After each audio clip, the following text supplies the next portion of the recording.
The Whispering Shadows. In a small, secluded village, nestled deep within a dense forest, there was an old, abandoned mansion that no one dared to approach. The villagers called it the House of Whispers, for it was said that anyone who entered would hear faint, eerie whispers that grew louder the deeper they ventured inside. The whispers were said to drive people mad, and those who entered never returned. One stormy night, a young traveler named Emma arrived in the village. She had heard rumors of the mansion, and, being curious and adventurous, decided to explore it despite the villagers' warnings.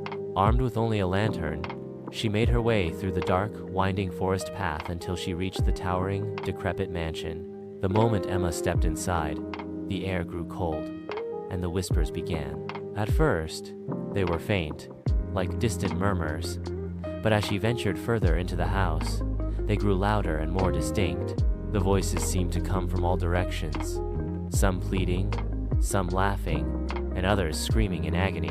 Emma tried to ignore them, but they seemed to seep into her mind, clouding her thoughts. She reached a grand staircase, its steps creaking under her weight.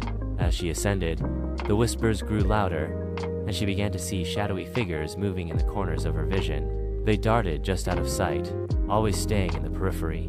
Her heart raced, but she pressed on, determined to uncover the mystery of the house.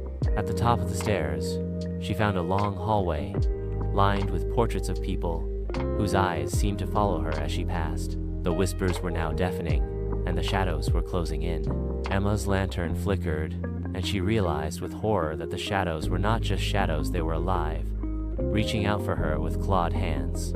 She ran, but the hallway seemed to stretch endlessly. The portraits began to laugh, their eyes glowing with a malevolent light.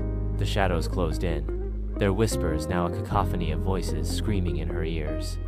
Emma stumbled and fell, her lantern shattering on the floor, plunging her into darkness. When the villagers found her the next morning, she was lying at the foot of the mansion's steps, her eyes wide with terror, muttering incoherently about the whispers in the shadows.